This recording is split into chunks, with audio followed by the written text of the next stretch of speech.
Hey, in this lesson we're going to take a look at modeling with some exponential functions, specifically some interest formulas. And so in banking, interest is said to be compounded if the accumulated value of an account can earn interest. Okay, so typically we can split our interest into a couple of categories. One is interest that's not compounded. In that case, we would have a simple interest formula. And so we have our interest of the form, the principal times the rate times time. And so interest every year is exactly the same. So if you earn $100 this year, you'd earn $100 next year, etc. And the balance, we'll say A, is equal to the principal plus the amount of interest earned, PRT. Okay, and you can factor out P in this expression and get 1 plus RT. Okay, so P times 1 plus RT. And that is simple interest. Okay, so on the other hand, if you earn interest upon interest already earned, we could end up with a formula that looks something like this. Okay, so A is equal to P, the principal, times 1 plus R to the T. So an example of this could be an initial deposit of $100, earning 5% interest each year. That's compounded annually. Okay, so our formula would be A equals 100 times 1 plus 0.05, where R was 0.05 for 5%, to the T, or 100 times 1.05 to the T. Notice this is an exponential function. Okay, and we can see by making a table of values, we can see what is happening over time to the balance. Okay, so after 1 year, you've earned 5% of $100.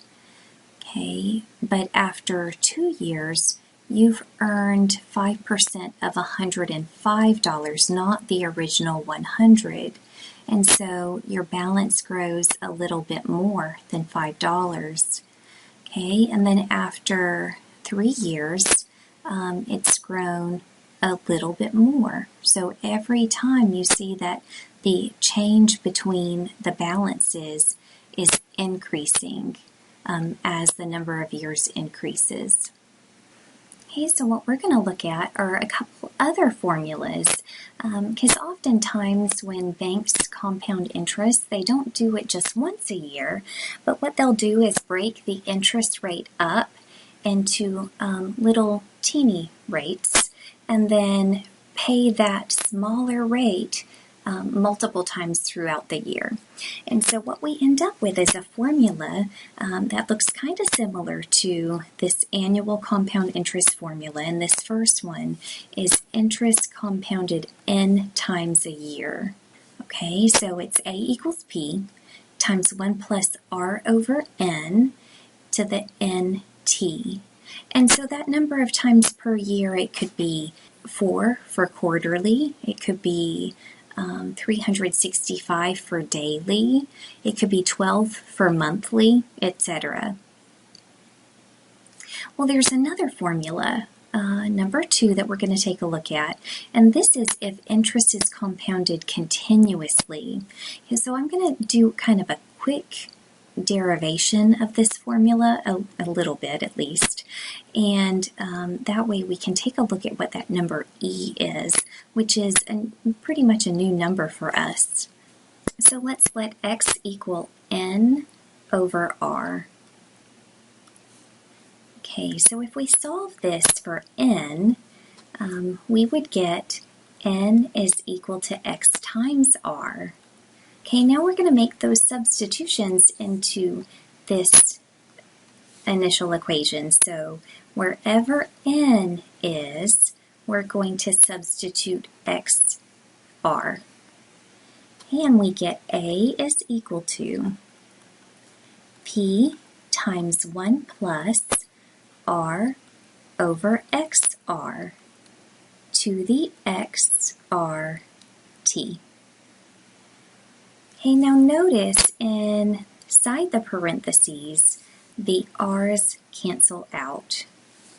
Okay, so we're left with p times 1 plus 1 over x to the x rt. Okay, so we're going to group this 1 plus 1 over x to the x together, and let's imagine what happens to this expression if x is some really large number. So I will refer to my calculator to help me out. So 1 plus 1 over, say, 1,000 to the 1,000th power is about 2.717. Okay, if we do this again, we'll use a million this time. Okay, and we get about 2.718. Well, no matter how large a number I choose for x, the value that this expression produces is going to be consistently around, get closer to about 2.718. Actually, it's converging to the number e, and although e is irrational, whose decimal never terminates and never repeats, we can get a decimal approximation using our calculator. So you should be able to find an e key. Okay, on the TI-84, it's in a couple of places. So a second division. Okay, there it is, 2.718. 28, and we see that these are very close to one another.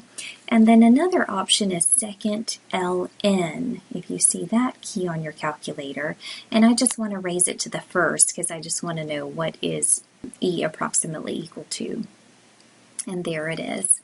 Okay, so all together we have a formula that replaces this 1 plus 1 over x to the x with this new number e, and it's called the natural exponential base. So PE to the RT. We'll see this number in a variety of formulas, but any time that anything is growing continuously, we would probably use a base of e. Okay, so let's take a look at a couple of examples. A person invests $1,000 in an account earning 3% annual interest. What is the balance after 20 years? If the interest is compounded quarterly, or if the interest is compounded continuously. Okay, we're going to start with quarterly, noting that it's a finite number of times per year, so we're going to use the first formula.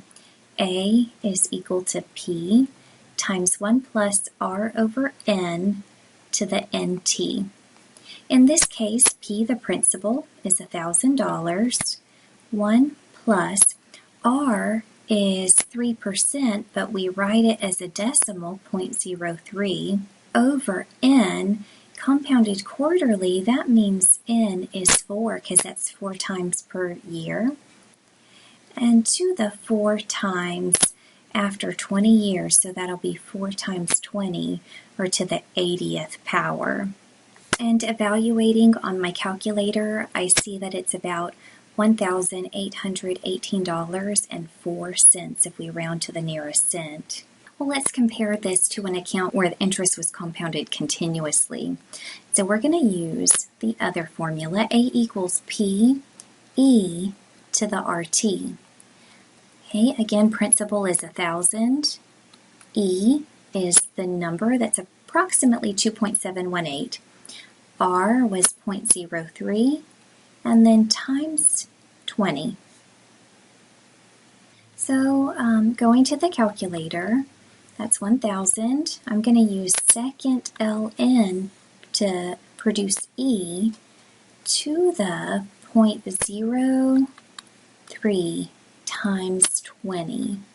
Okay, and we see about 1,822.12. Notice out of these two amounts, the balance when compounding continuously is the largest, and that will always happen if the other terms remain the same. Okay, and number 2, at what interest rate should $1,000 be deposited so that it grows to $1,800 in 10 years if interest is compounded monthly? Okay, so again, we're compounding monthly, so that's a finite number of times per year. So we'll use the formula A equals P times 1 plus R over N to the NT. And substitute these values in. Now, $1,000 was the initial deposit, so that's going to substitute in for P. $1,800 is the later amount, or the accumulated amount. 1 plus R. Okay, R is the unknown. Okay, we also know N, which is how many times a year that the interest is compounded. So monthly is 12. And then T, time, is 10 years. And so we have this equation where our unknown is R. Okay, so we'll simplify the exponent and then try to isolate the power. And to do that, I would divide each side by 1,000. And that leaves us with 1.8 is equal to 1 plus R over 12 to the 120th power. Just like if we had, say, R to the second, R squared on the right, I would take the square root of each side. We can take the 120th root, or maybe more simply, raise both sides to the 1 over 120, the reciprocal of this exponent. Okay, so we have 1.8 to the 1 over 120 is equal to 1 plus R over 12. Okay, so 1.8 to the 1 over 120 minus 1 is equal to R over 12. And then if we multiply both sides by 12, we find that R is equal to 12 times 1.8 to the 1 over 120 minus 1. Okay, so we're going to substitute this into the calculator. Okay, and we get about 0.0589. Okay, remember, multiply by 100 to convert it to a percentage, so about 5.89%.